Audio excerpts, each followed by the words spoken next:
Relaxing in a beautiful hotel in Paris with the cutest French boy smiling at you from across the pool is just perfectly splendid in every way. My personal assistant / best friend Lexi rushed towards me while holding a letter. She read it out loud. "Fancy a date on my yacht tonight? Meet me at 7 on the harbor." The boy across the pool winked at me. That night, I learned that his name was Pierre, and he treated me like a princess. But our splendid date was interrupted by a panicked call from Lexi. "Your dad's secretary called, and he's just sent the jet for us to leave right now." Ugh, he must have been mad because I'd been absent from school for a week now. I so didn't need school. I said my goodbyes to Pierre, who said he wanted to see me again, but I just smiled and left. Oh, hey there. My name is Blair, and I have an almost perfect life. I'm as smart as Einstein himself. There's only one little problem. I'm dyslexic. But it's no big deal because I have Lexi to read everything for me. I used to be #1 in literally everything,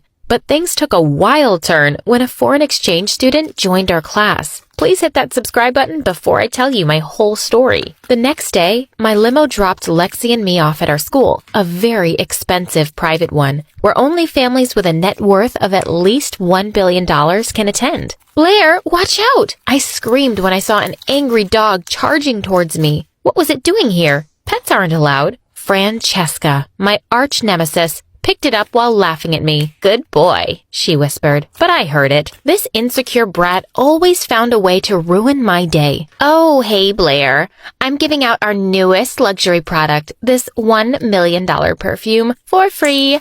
I thought you might need one." "Thanks, Francesca, but I'd rather donate it to charity." The principal appeared and got angry when she saw her dog. "Our dog mansion with 10 floors is currently being renovated, so my baby needs to roll with me." Ugh, what a show-off. The principal shut her mouth when Francesca gave her a stupid perfume, too. In the middle of class, I suddenly forgot how to breathe when the most gorgeous boy that I'd ever seen walked in. "Everyone, I would like you all to meet Terrence, a foreign exchange student from Korea, and he will be with us for this school year." We were all speechless as we looked at him. Francesca immediately offered her seat, but Terrence just headed quietly to the back. Our math teacher then started the discussion and suddenly asked us to solve the area of a stadium on our tables. Such a no-brainer. The answer is, it's 69,963 square meters. We all turned to Terrence like we'd seen a ghost. He'd answered before me. Like, how? After class, all the girls flocked around him, including Lexi. I tried to smile at him too, but he smiled back. What a snob. I snatched Lexi away from him and told her to cut it out. "Do that again and I'll fire you." "Oh, come on, Blair. He's literally perfect. He's like Lee Min-ho." "He's not my type."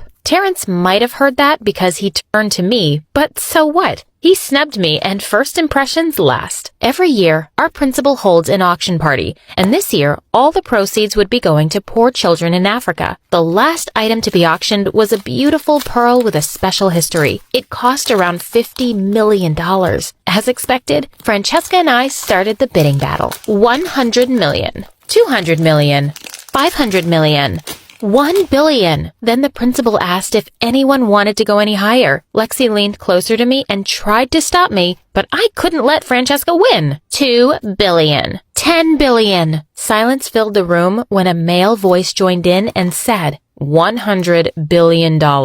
Everyone turned to the back. It was Terrence again. He really was something else. The principal declared, "Wow, that's a new record. Sold!" My eyebrows shot up when I saw Francesca offering him a handshake in a flirty way. Lexi said, "I think you two look better together." Ew, stop that, Lexi. He's a snob and only loves his phone. During our finals week, as usual, I took a special oral exam because of my reading condition. When the results came back the next day, the blood drained from my face when I didn't see my name at the top spot. It was Terrence. He hadn't even been in our school a full year. Then Francesca appeared from nowhere and said, "Just accept the fact that you're a loser now, Blair." I asked Lexi to do some research on Terrence. I needed to know what was up with him. He seemed like the love child of Einstein and Bill Gates. One day, while I was rushing to the toilet, I bumped into him and tripped over. Jeez, his chest was as hard as a tree. I looked up at him and met his cold, brown eyes. I was expecting him to offer his hand, but the jerk skipped past me like I was trash on the floor. I'd never felt so humiliated. It was the first time a guy had ignored me. Lexi came to the rescue and helped me to my feet.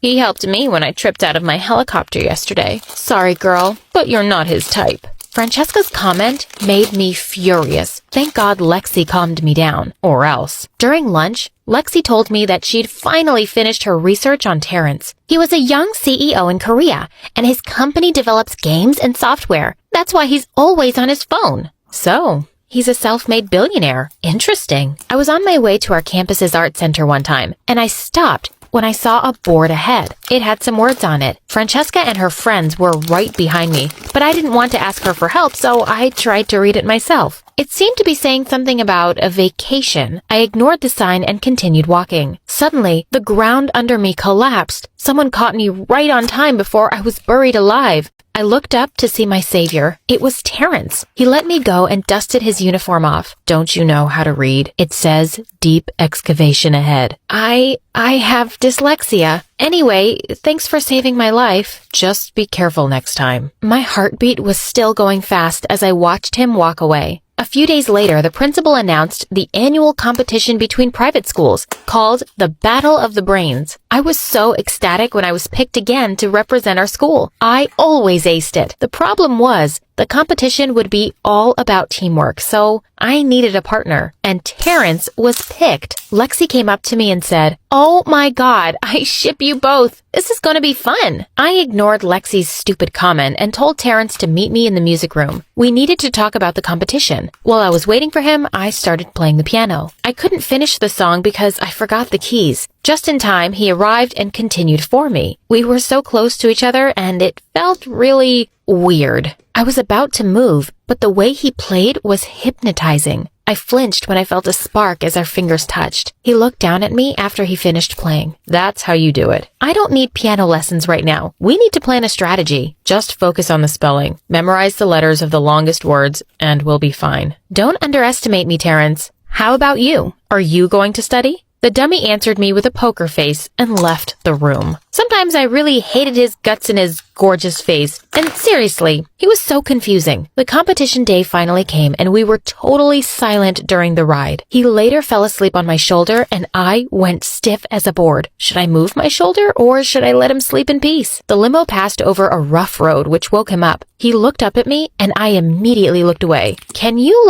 scoot over? You're in my personal space. My heartbeat went back to normal when he moved. I was so nervous during the game, but as expected, we made it to the final round. Terrence won the versus round against another boy, and then it was my turn. I needed to win this so we would be the winners already. I was shocked when the announcer said that it was a spelling round. Oh no. Spell supercalifragilisticexpialidocious. Terrence gave me an encouraging look. I focused and wrote down all the letters according to my memory. I felt like passing out from nervousness when I slowly raised my answer. Correct. I jumped around in happiness and found myself hugging Terrence. When I realized what I was doing, I immediately pulled away. He then patted my head and smiled at me for the first time. And I must admit, he looked even more gorgeous. You did great. Well, thanks for your advice. Lexi showed up to congratulate us. Oh my gosh, you guys were so good. You two should get married already. Ugh, Lexi and her random fangirling. Terrence smiled at me in the hallway the next day, and it made me feel something in my stomach. What a miracle that he wasn't wearing his headphones and holding his phone in front of his face.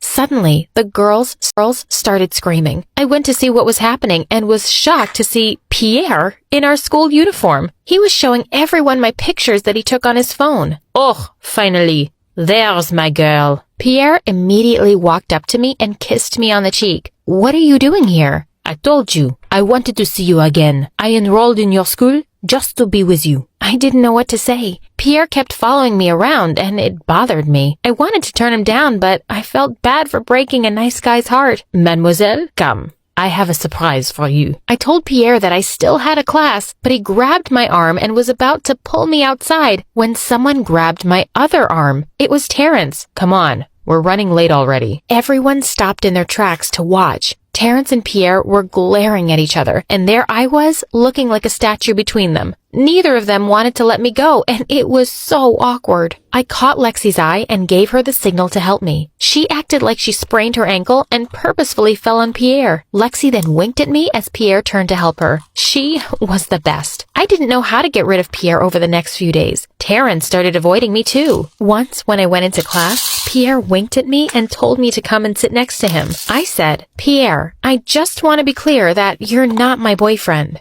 Yet, that night, Francesca threw a party on her own private island and invited everyone. I didn't want to go, but Pierre was so persistent. During the party, he was telling me about his plan to buy a resort in Paris. He was talking non-stop while all I could think about was Terrence. I wished he was here. I signaled Lexi to start our plan. I excused myself to the restroom as she came over and I let her entertain Pierre. I sneaked out and found myself in a beautiful garden. While I was smelling some flowers, I suddenly felt someone's presence beside me. I turned to see Terrence.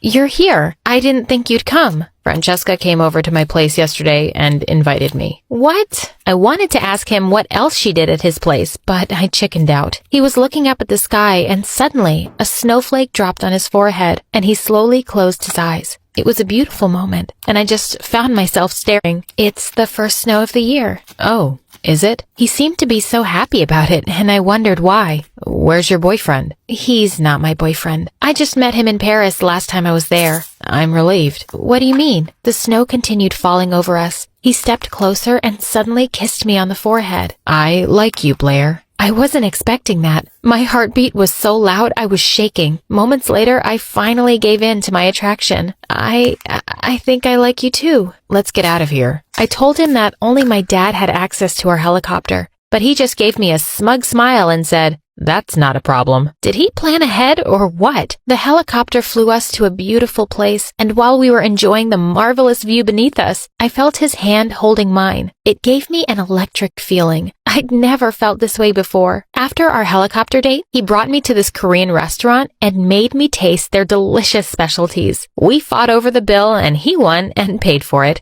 I then gave the waiter a tip, a key to a car. That's very generous of you, but I prefer giving tips like this. He gave the waiter a business card and told him that his secretary would assist him in enrolling in the school of his choice. Education is more important, Blair. Oh, he was wiser than I thought. It was almost midnight when we strolled in the park. When I complained about my high heels hurting my feet, he gave me a piggyback ride. This man had never failed to surprise me. We were inseparable over the next few weeks, while Lexi always ended up distracting Pierre. One day, Terrence was teaching me Korean when Lexi kept calling me. I was enjoying our session, so I ignored her calls. Later that day, I was on my way to my locker when I saw Francesca's dog again. It started chasing me and I ran into the nearest room. While I was catching my breath, I was surprised to see Pierre in there too. "Bonjour, mademoiselle. Miss me?" Before I could react, he suddenly kissed me. I was so shocked that I couldn't move. I slapped him and walked out to look for Lexi, but I couldn't find her anywhere. She wasn't answering my calls either. Where was she when I needed her? The next day, everyone was looking at me like I'd done something terrible, which I apparently did because an anonymous account had posted a picture of me kissing Pierre on Instagram. No, it was all a mistake. I asked Lexi about it, but she was so mad at me. What did I do? That pervert made a move on me. You weren't there when I needed you because you only care about Terrence now. Lexi, I'm so sorry. Please don't do this to me. You're my best friend. No, Blair, I'm just your personal assistant. Oh, not anymore, because I'm resigning. I was crying as she left me. I looked for Terrence and found him in the music room. Terrence, it's not what you think. Let me explain. I don't deal with cheaters. I tried, but my heart broke when he said, "Get lost, Blair. I don't want to see you again." I was totally miserable after that. My best friend and boyfriend were ignoring me, and everyone was calling me a cheater. One day, I passed out in my room because I hadn't eaten all day. When I opened my eyes, the first thing I saw was Lexi. Thank God you finally woke up. You had me so worried. Are you okay? How can I be okay when you hate me now? Oh my God, stop. I'm not used to seeing you cry. Lexi then told me that she overheard Francesca and Pierre talking about their plan to set me up. I knew it. I need to talk to Terrence. She then looked away and said, he went back to Korea this morning. What? Are you freaking serious? I felt like someone had thrown cold water on me. She just bowed her head and avoided my eyes. Why so soon? Is this a prank? I'm so sorry, Blair. I already told him the truth, and he believed me, but he still left. No, this can't be happening. I tried to get up, but Lexi told me that my doctor had advised that I shouldn't leave bed yet. I called Terrence, but his phone wasn't on. I checked his social media accounts and confirmed that he was already back in Korea. I just wanted to sleep and hope that it was all a dream. The next day, I woke up to Lexi's scream. She pulled me out of bed and dragged me outside. There was an unfamiliar jet landing outside. A handsome boy then stepped out, and I swear, my heart jumped with joy when I realized who it was. I ran up to him and hugged him. He apologized for doubting me and for not telling me about him leaving. I just needed to finish my surprise for you. He then showed me an app on his phone. You can download this from the App Store. I've specially developed this for dyslexics. Oh my God, this is amazing. I love you, Terrence. I love you more, my Blair. I was so over the moon when he finally kissed me. Another cute Korean guy came out and Lexi looked like she just peed her pants. Terrence introduced him as Andrew, his brother, and Lexi started jumping in excitement. Thank God you have a brother. Terrence and I just laughed as we held each other's hands.